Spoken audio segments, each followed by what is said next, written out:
സുഹൃത്തുക്കളെ, എൻ്റെ നിരകളിലേക്ക് മധു നായർ ഏവരെയും വീണ്ടും സ്വാഗതം ചെയ്യുന്നു. വീണ്ടും ഞാൻ ഇൻഡോ പാകിസ്ഥാൻ യുദ്ധ വിവരങ്ങളുമായിട്ട് ഉള്ള എൻ്റെ ഒരു ചിന്ത നിങ്ങളോട് പങ്കിടുകയാണ്. യുദ്ധം നമ്മൾ ജയിച്ചു എന്നുള്ളതിന് യാതൊരു സംശയവുമില്ല. പക്ഷേ പൂർണ്ണമായി യുദ്ധം അവസാനിച്ചു എന്ന് പറയാനുള്ള സാഹചര്യവുമില്ല. ഒരു ഒഫീഷ്യൽ സീസ് ഫയർ ഉണ്ടായിട്ടില്ല. പക്ഷേ അത് വീണ്ടും ഈ കഴിഞ്ഞ ദിവസങ്ങളിൽ നടന്നതുപോലെയുള്ള ഒരു സംഘർഷാവസ്ഥ അധികം നാളുകൾ ഉടനെ ഉണ്ടാവുമെന്ന് എനിക്ക് തോന്നുന്നില്ല. അപ്പോൾ ഇപ്പോൾ വന്നിരിക്കുന്ന ഏറ്റവും വലിയ ഒരു സംവാദം, ഒരു വിധത്തിൽ പ്രതിപക്ഷ പാർട്ടികളുടെ ഒരു ആക്ഷേപം, ഇതിന് ഇടനിലക്കാരനായിട്ട് അമേരിക്ക ഉണ്ടായിരുന്നെങ്കിൽ അതെന്തുകൊണ്ട് പരസ്യമായിട്ട് പറഞ്ഞുകൂടാ? ഈ വിവരം നമ്മൾ ഇന്ത്യയും പാകിസ്ഥാനുമായിട്ട് തൽക്കാലം വെടിനിർത്തൽ നടപ്പാക്കുന്നു എന്നുള്ള കാര്യം ലോകത്തെ ആദ്യം അറിയിച്ചത് പ്രസിഡന്റ് ഡൊണാൾഡ് ട്രംപാണ്. അദ്ദേഹത്തിന് അത് ചെയ്യാൻ എന്താണ് അവകാശം? ഇതൊക്കെയാണ് ഇപ്പോൾ ചോദ്യങ്ങൾ. ഭരണകക്ഷികൾ ഇതിന് വ്യക്തമായ ഒരു മറുപടി കൊടുത്തിട്ടുണ്ട്. അതായത് ഇത് ഉഭയകക്ഷി ചർച്ചകളോ വേറൊരു രാജ്യമോ ഇടപെട്ടല്ല ഈ പറയുന്ന സമാധാന ഉടമ്പടി എന്ന് പറയാക്കില്ല, ഒരു തീരുമാനം എടുത്തിരിക്കുന്നു എന്നുള്ളതാണ് അവർ ആവർത്തിച്ച് പറയുന്നത്. എനിക്ക് പറയാനുള്ളത്, ആക്ച്വലി ഇതിനകത്ത് ഒരു ഓപ്പർച്യൂണിറ്റി ഉണ്ട്. ഏതാണ്ടൊരു 3/4 നൂറ്റാണ്ടോളം നീണ്ടു പോയ ഈ കാശ്മീർ പ്രശ്നത്തിന് ഒരു ശാശ്വത പരിഹാരം കാണണമെന്നുണ്ടെങ്കിൽ നമ്മൾ പറയുന്ന പോലെ നമ്മുടെ സ്ഥലം തന്നെയാണ്, അവിടെ നമുക്ക് വേറെ ആരുടെയും സഹായം ആവശ്യമില്ല. സംഗതിയൊക്കെ തിയറിറ്റിക്കലി ശരിയാണ്. പക്ഷേ പ്രാക്ടിക്കലി നടക്കണമെന്നുണ്ടെന്നുണ്ടെങ്കിൽ പണ്ട് ഇസ്രയേലും PLOയും കൂടി നടന്ന പ്രസിഡന്റ് കാർട്ടറുടെ ഇതിൽ ഒരു ഡീലുണ്ടാക്കിയ അതിൻ്റെ വിലരിക്കുമെന്ന് അവർക്ക് രണ്ടുപേർക്ക് നോബൽ സമ്മാനം പോലും കിട്ടി. അപ്പോൾ അമേരിക്കയാണ് പാകിസ്ഥാൻ്റെ രക്ഷകർത്താവ്. പാകിസ്ഥാന് അമേരിക്കയെ ഉറപ്പിച്ചുകൊണ്ട് 1 ഇഞ്ച് പോലും അനങ്ങാൻ സാധിക്കില്ല. അത്ര ദൃഢമാണ് അവർ തമ്മിലുള്ള ബന്ധം. അതിന് പ്രത്യേകമായ ചരിത്ര പ്രാധാന്യമുണ്ട്.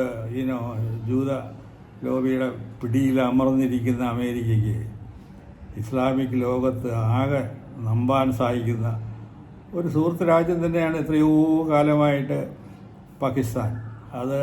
അതിന് ഉടനെ തന്നെ അവർ ചൈനയുമായിട്ട് കൂടിയെങ്കിലും ഈ അമേരിക്കൻ ബന്ധങ്ങൾക്ക് ഏതൊരുവിധ ഹിതവും ഹാനികരമായിട്ടൊന്നും ഉണ്ടായിട്ടില്ലെന്നുള്ളതാണ് സത്യം. ഇമ്രാൻ ഖാൻ തന്നെ അമേരിക്കയ്ക്ക് എതിരായിട്ട് ശബ്ദിച്ചതിൻ്റെ പേരിലാണ് രാഷ്ട്രീയമായിട്ട് അദ്ദേഹത്തിന് ഇപ്പോൾ വനവാസം സ്വീകരിക്കേണ്ടി വന്ന ഒരവസ്ഥ. പറഞ്ഞുകൊണ്ട് വരുന്നത്, എന്തുകൊണ്ട് ഈ സമയത്ത് നമുക്ക് പരസ്യമായി തന്നെ ഡൊണാൾഡ് ട്രംപിനെ ഇതിൻ്റെ ഒരു മധ്യസ്ഥനായിട്ട് സ്വീകരിച്ചുകൂടാ? ഇതിനകത്ത് വലിയ അഭിമാന പ്രശ്നമൊന്നും ഉണ്ടെന്ന് തോന്നുന്നില്ല. ട്രംപാണെന്നുണ്ടെങ്കിൽ ആർട്ട് ഓഫ് ഡീൽ മേക്കിംഗ് എന്ന് പറഞ്ഞ പുസ്തകം പോലും എഴുതിയ ആളാണ് അദ്ദേഹം. ഇലക്ഷനിൽ പറഞ്ഞതുപോലെ ഇപ്പോൾ ഈ റഷ്യയും യുക്രൈനുമായിട്ടുള്ള യുദ്ധത്തിന് തന്നെ ഏതാണ്ടൊരു അവസാനം കണ്ടു തുടങ്ങിയിരിക്കുന്നു. അവർ തമ്മിൽ ഇസ്താൻബുളിൽ അടുത്ത ആഴ്ച ചർച്ച നടത്തുകയാണെന്ന് പറയുന്നു.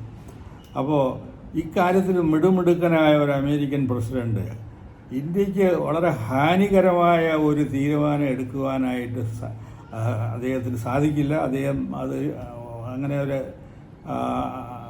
ഒരു ആൻറ്റി ഇന്ത്യക്കാരനല്ല. അതിലൊരു നല്ല കാര്യമുള്ളത്, അമേരിക്കൻ അഡ്മിനിസ്ട്രേഷനിൽ നിന്ന് അവരുടെ വിദേശകാര്യം സെക്രട്ടറി ഓഫ് സ്റ്റേറ്റും പിന്നെ അത് പോയിട്ട് നാഷണൽ സെക്യൂരിറ്റി അഡ്വൈസർ 2 പോസ്റ്റും കൂടി കൈകാര്യം ചെയ്യുന്ന പഴയ ഫ്ലോറിഡ ഗവർണർ മാർക്ക് റൂബിയോ ഒരു ഇന്ത്യ കാര്യമായിട്ട് ഇഷ്ടപ്പെടുന്ന ഒരു വ്യക്തിയാണ്. പണ്ട് അമേരിക്കൻ ഇന്ത്യ കോക്കസ് എന്ന് പറഞ്ഞിട്ട് ഇന്ത്യൻ കാര്യങ്ങളോട് മോദ പുലർത്തുന്ന ഒരു കോൺഗ്രസ്സുകാരുടെ ഒരു സഖ്യമുണ്ട്. അതിൽ വളരെ ആക്റ്റീവ് മെമ്പർ പോലും ആയിരുന്ന ആളാണ് അന്നത്തെ സെനറ്റർ റൂബിയോ. അപ്പോൾ ഇതൊക്കെ ഒരു ഒരു ഒരു പോസിറ്റീവ് ഘടകമാണെന്നാണ് എൻ്റെ വിശ്വാസം. ഈ പറയുന്ന ഒരു ഈഗോ, എന്താ ഇൻ്റർനാഷണൽ ഡിപ്ലോമാറ്റിക് ഈഗോ ഒക്കെ വിട്ടിട്ട് ട്രംപ് പറയുന്നു ഞാൻ ഈ പ്രശ്നം ഒതുക്കിത്തരാം. എന്തുകൊണ്ട് അദ്ദേഹത്തിന് ഒരു ചാൻസ് കൊടുത്തുകൂടാ? നമ്മൾ നമ്മുടേതായ സ്റ്റാൻഡിൽ തന്നെ ഉറച്ചു നിൽക്കണം. കാശ്മീരിൽ ഈ പറയുന്ന പണ്ട് ഇവരുടെ ഡെമോക്രാറ്റിക് അഡ്മിനിസ്ട്രേഷൻ ആദ്യമായിട്ട് പാകിസ്ഥാനിൽ എത്രയോ കാലത്തിന് ശേഷം കൊണ്ടുവന്ന ഭൂട്ടോയും മിസ്സിസ് ഇന്ദിരാഗാന്ധിയും തമ്മിൽ സിംലയിൽ ഒരു കരാറുണ്ടാക്കിയില്ലേ? അതുപോലെ അന്ന് ഈ പറയുന്ന ലൈൻ ഓഫ് കൺട്രോൾ ഒരു ഒഫീഷ്യൽ ബോർഡറായിട്ട് ആക്ച്വലി ഡിഫാക്റ്റോ റെക്കഗ്നൈസ് ചെയ്തതാണ്. അതുപോലെ ഈ പറയുന്ന ഒരു ശാശ്വതമായ ഒരു പരിഹാരം, അതായത് കാശ്മീരിൻ്റെ കാര്യമായിട്ട് പാകിസ്ഥാൻ എന്തെങ്കിലും ഇനി ചെയ്തു കഴിഞ്ഞ് കഴിഞ്ഞാൽ വിവരം അറിയും. അതിന് ഗ്യാരണ്ടി ആയിട്ട് അമേരിക്ക നിൽക്കണം. അത് സാധ്യമാകണമെങ്കിൽ നമുക്ക് വളരെ വലിയ ഒരു എന്താ പറയുക ഡിപ്ലോമാറ്റിക് സക്സസ് തന്നെ ആയിരിക്കും. ഞാൻ 2-3 എൻ്റെ എപ്പിസോഡിൽ പറഞ്ഞു ഇതാണ് അവസരം, ആസാദ് കാശ്മീരും കൂടി പിടിച്ചെടുക്കണം. ഞാനത് വീണ്ടും ചിന്തിക്കുകയാണ്. ആക്ച്വലി ഇപ്പോൾ ഉള്ള കാശ്മീർ താഴ്വര ഭരിക്കാനായിട്ട് പെടുന്ന പാടുകൾ അതിൽ ഇനി അഡീഷണൽ ഇതുപോലത്തെ ഇതിനേക്കാളും വലിയ ആതങ്കവാദികളെ കൂടി ഒരു രാജ്യം ഒരു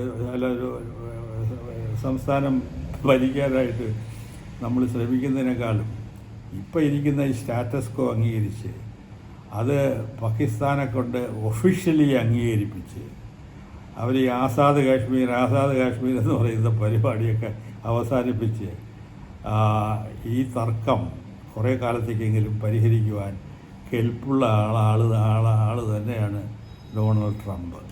അപ്പോൾ അദ്ദേഹം നീട്ടിയ സഹായഹസ്തം നമ്മൾ നിരസിക്കുകയല്ല വേണ്ടത്, അത് പ്രയോജനപ്പെടുത്തുകയാണ് വേണ്ടതെന്നുള്ള എൻ്റെ അഭിപ്രായം നിങ്ങളുമായി പങ്കിടാൻ വേണ്ടി മാത്രമാണ് ഈ വീഡിയോ ഇന്ന് ഞാൻ ചെയ്യുന്നത്. നന്ദി, നമസ്കാരം, ജയ് ഹിന്ദ്.